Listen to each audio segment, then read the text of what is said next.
नमस्कार दोस्तों, आज की कहानी का नाम रहेगा ताने। रीमा, थोड़ा घर पर भी ध्यान दे दिया करो। कोई तरीका नहीं है कि तुम सुबह ही नाश्ता करके रवि के साथ ऑफिस चली जाती हो। सब जानती हूँ मैं, ये सब काम से बचने के बहाने हैं।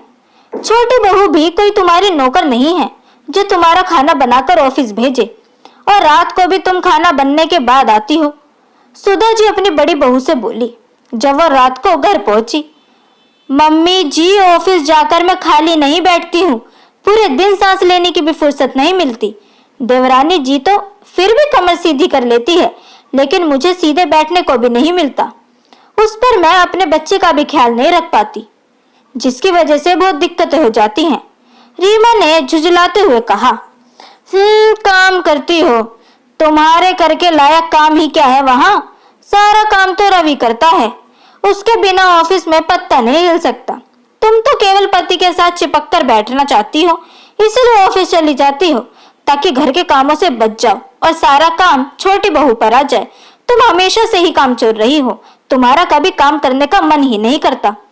सास ससुर और बच्चे से तुम्हें कोई मतलब नहीं है, बस हमेशा अपने पति के साथ चिपक कर काम से बचना चाहती हो, इसीलिए तो रोज मुंह उठाकर ऑफिस निकल जाती हो। सुधा जी ने एक और विष भरा तीर छोड़ा। मम्मी जी, अगर सब लोग घर बैठकर घर के ही काम करते रहेंगे तो घर का खर्च कैसे चलेगा? एक अकेला आदमी कहाँ तक करता रहेगा? रीमा ने अपने देवर की तरफ देखते हुए कहा, जो घर में बेरोजगार बैठता है, ना ही उसकी कोई काम करने की क्षमता है और न ही इच्छा। हाँ, हम तो जैसे तेरे ही टुकड़ों पर पल रहे हैं। अब तू हमें बताएगी कि घर का खर्च कैसे चलेगा? अपना मुंह बंद रख और जितना मैं कह रही हूँ सिर्फ उतना सुनती जा। ज्यादा तेज बनने की जरूरत नहीं है, वो इस घर का बेटा है, करे ना करे वो उसकी अपनी मर्जी, तुझे इस बीच में बोलने की कोई जरूरत नहीं है। सुधा जी चिल्लाकर बोली। अभी दोनों सास बहू की बातें चल ही रही थी कि रवि घर आ गया। सुधा जी ने रवि को सारी बात बताई तो रवि बोला, माँ रीमा सही तो कह रही है, वो ऑफिस में जरा भी खाली नहीं बैठती, उसके ऊपर काम का बहुत प्रेशर है। अगर रीमा का काम मैं किसी और को देता हूँ तो मैनेजर कम से कम 50,000 तो लेगा ही। वो काम ये करके हमारे पैसे बचा रही है, तो इसमें गलत ही क्या है? जो घर में सबके ऊपर खर्च होते हैं वो इसकी तरफ से ही निकल जाते हैं। ये भी कोई काम है? ये काम तो तेरा छोटा भाई ना अतुल कर ले, तो उसको काम पे लगा ले। कल से अतुल ही सारा काम करेगा, समझा? तो उसको सब सिखा देना। सुधा जी ने अपना फैसला सुना दिया। इन सब बातों से रीमा भी चिढ़ गई। एक तो अपने बच्चे इग्नोर हो रहे हैं, घर पर पीछे से उनका कोई ख्याल नहीं रखता, रात दिन काम से खटकती रहती हूँ, फिर भी सुनने को यही सब मिलता है। पति के साथ चिपकने को ऑफिस जाती हूँ, काम कुछ आता नहीं इसको। क्या है ये सब? बहुत हुआ रवि, अब मैं घर में ही आराम करूंगी, घर का सारा काम कर लूंगी। अब तुम ना कल से देवर जी को ही काम पर लेकर जाना, अब मैं भी घर पे रहकर अपने बच्चे की देखभाल करूंगी, रीमा ने कहा और अपने कमरे में चली गई। रवि ने अपना सर पीट लिया, क्योंकि उसे पता था कि अतुल कुछ भी काम नहीं करने वाला, उल्टा ऑफिस में आकर सबको डिस्टर्ब कर देगा। रीमा की जगह अब किसी और को नौकरी पर रखना पड़ेगा। अगले दिन से रीमा घर पर आदर्श बहू की तरह रहने लगी। महीने के आखिर में जब रवि ने ऑफिस का हिसाब दिया तो उसमें महीने के 40,000 रुपए कम थे। उसके पिता बोले, रवि, ये पैसे में इतना कैसे फर्क आ गया भाई? सुधा जी वहीं बैठी थी, उनके भी कान खड़े हो गए। बहू को दे दिए होंगे और क्या, यही होता है इनका।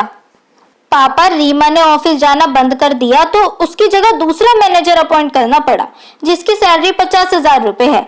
ये महीना शुरू होने के कुछ दिन बाद उसने ज्वाइन किया था, तो उस हिसाब से पैसे काटकर उसे 40,000 रुपए सैलरी दी है, रवि ने बताया। लेकिन तुमने दूसरे एम्प्लॉय को क्यों रखा?